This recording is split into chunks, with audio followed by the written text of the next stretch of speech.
નમસ્કાર દર્શક મિત્રો, વિડીયો સાથે આપનું હાર્દિક સ્વાગત છે. આપ જોઈ રહ્યા છો આ HRPC ન્યૂઝનો. હું છું વ્યવસ્થિત ભાવનગર દિનેશ કુમાર પી બાબરિયા ઘેટી. નમસ્કાર દર્શક મિત્રો, આપ જોઈ રહ્યા છો આ HRPC ન્યૂઝ. હું છું સોલંકી દર્શના.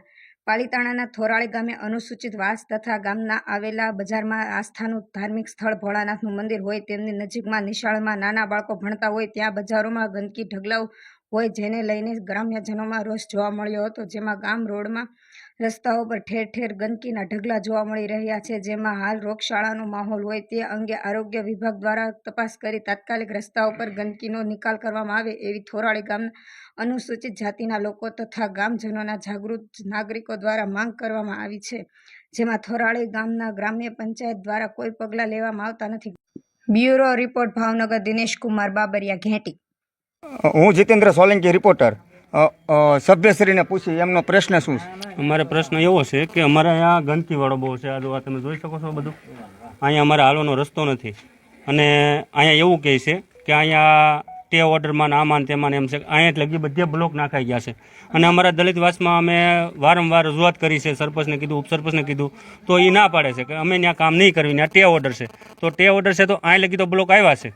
તો અમારી હારે જ વિરોધ રાખી અમારી હારે જ એવું કરે છે, જાતિવાદ જોઈને વિરોધ કરે છે કે તમારો ત્યાં અમારે કામ કરવું નથી એવું ઉપસરપંચ અને સરપંચ બે કહે છે.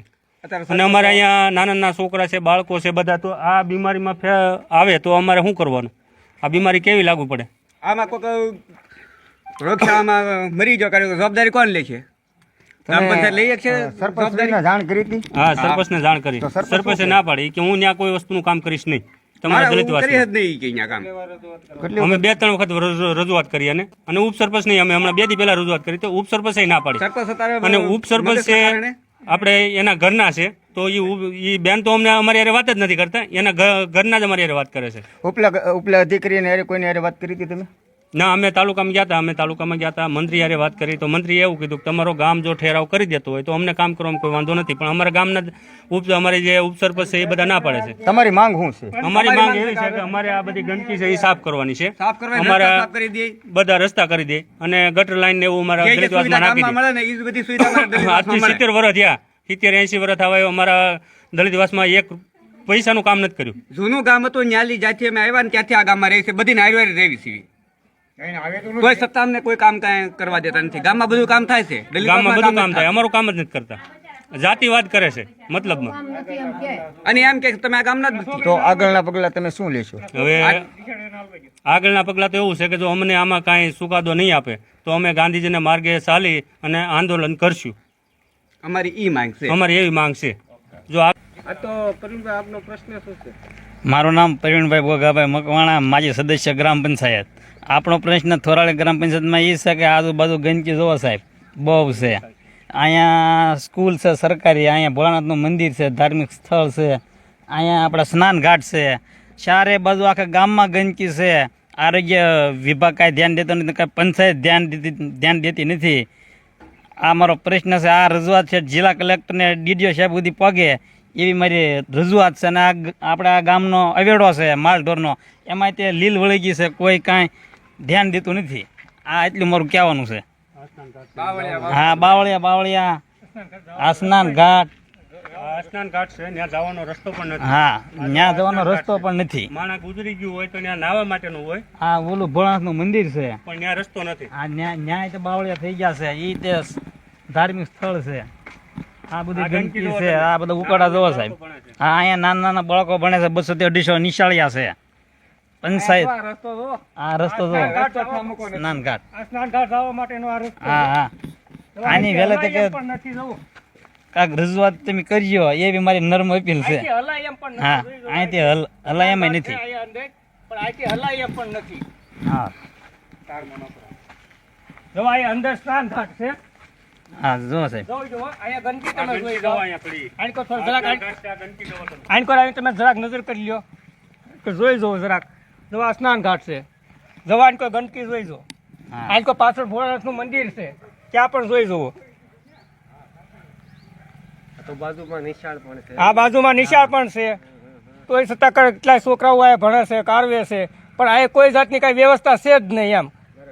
અહીંયા ગામના મારા પંચાયતમાં છે, પંચાયતનું કોઈ કાંઈ ધ્યાન દેતા નથી આમાં. પંચાયતને કાંઈક ધ્યાન દેવું પડે કે ન દેવું પડે આમાં? કોઈ પંચાયતવાળા પણ આમાં ધ્યાન દેતા નથી. એટલું અમારું કહેવાનું છે. હાલો અમારા ગામનો વિકાસ હાલે રાખો. ઓ એ હાલો તમારે આ મેન ગામનો વિકાસ જો અહીંયા દેખાય. હા મારો બોલો. આ અમારા ગામનો વિકાસ જો અહીંયા દેખાય. જો આ રોડ રસ્તા આવા ના આ ગંદકી અને અહીંયા બાજુમાં રહે કાયમિક દવાખાનું ઉકળા અને અહીંયા જ નાખવાનું બધું ખુદે ગામનો કોઈને કઈ દહેજ નથી ખુલતી આમાં કઈ કામ કરવાની.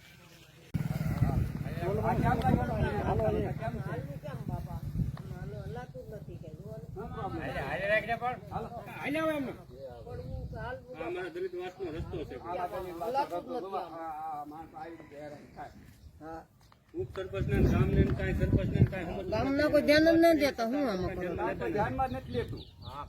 મોટું કોણ ગામમાં છે? ગામ કા ખારું હોય તો ખર્ચું થાય ને. હે ભગવાન, તમારું ભગવાન સારું કરશે ભાઈ.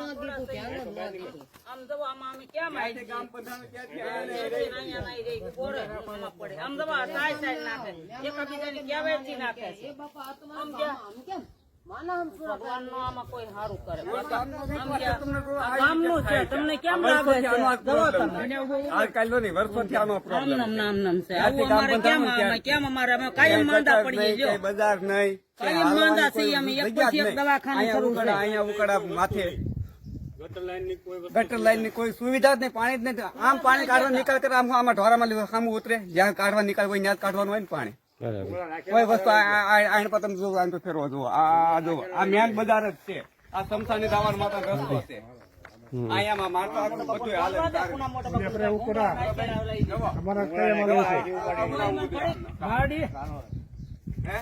આ મેન બજાર છે ગામની. મેન બજાર આ રસ્તા આવી રીતે આ તો કમાવું છે પણ 12 મહિના 6 માસ આવી રીતે આ મેન બજારમાં તોય છતાં ગંદકી કેટલી છે? ગંદકી આવી ને આવી તે આનમ ગંદકી નો તો કોઈ 12 મહિના આવી રહી છે. આમાં કોઈ વસ્તુ કઈ ના જવાબદારી કોની? રહે છે માણસો નથી રહેતા એમ નહીં. બાજુમાં માણસો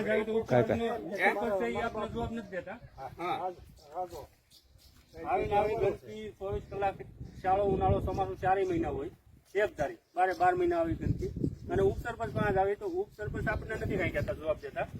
એના પત્ની છે એ ઉપસરપંચમાં છે તો એને જે આણંદભાઈ છે એ આપણને રજૂઆત કરે છે.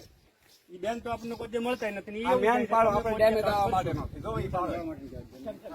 આ ચમચાને જવાનો રસ્તો છે. કોઈ જાતની સુવિધા નહીં ગામમાં. અને આવા રસ્તા અમે ક્યાં આવી તમે એવું નથી. હમણાં 2 દી પહેલા એક ભાઈ ગુજરી ગયા તો આમાં હાલી ગયા પડતા રહી ગયા. કોઈ કામ કરવું નથી. બધા બિલ માટે જ બેઠા છે. બિલ જ પાસ કરાવવા. બિલ પાસ કરી ખાઈ જવા છે. અમારા દલિતવાસમાં કોઈ જાતની સુવિધા નથી. આજે અમે ડેમ બંધાણું સામે ગામ ડેમ અમારું હતું ગામ આમ સામે ડેમમાં ગામ ત્યાંથી અમે અહીંયા આવ્યા ત્યાં અમે અહીંયા નહીં રહી છીએ. ક્યાંથી ગામ બંધાણું ક્યાં ગામમાં વસવાટ કરવી સરપંચ ને રજૂઆત કરવી તો અમારી પાસે હતો સરપંચ તમારી પાસે ઘર વેરે પહોંચ્યું છે. લાઇટ બિલો છે. જેટલું ગામની પાસે છે ને એ બધું અમારી પાસે છે. તો છતાં એમ કે તમારું નથી આવતું. અમને ના પાડે છે કે તમારું કોઈ કામ જ નહીં કરવું. અને ઉપસરપંચ મકાન પડી ગયો એનો પ્રશ્ન છે. દાદા શું તમારો પ્રશ્ન? મારું નામ પ્રેમાભાઈ ધોડાભાઈ સરવિયા. આ ડેમ બંધાણી તેદુનું મકાન છે. 70 વર્ષ ત્યાં ડેમ બંધાણીને કાસા મકાન. તમે પંચાયતમાં રજૂઆત કરી હતી સરપંચ? સરપંચને કીધું હતા કે મંત્રી સાહેબ આવ્યા છે, એ જોઈને ગયા છે, એને ફોટો પાડીને ગયા છે. એને મોકલ્યું કે ન મોકલ્યું એ મને ખબર નથી. કેટલો સમય થયો દાદા? 8-10 દી થયા.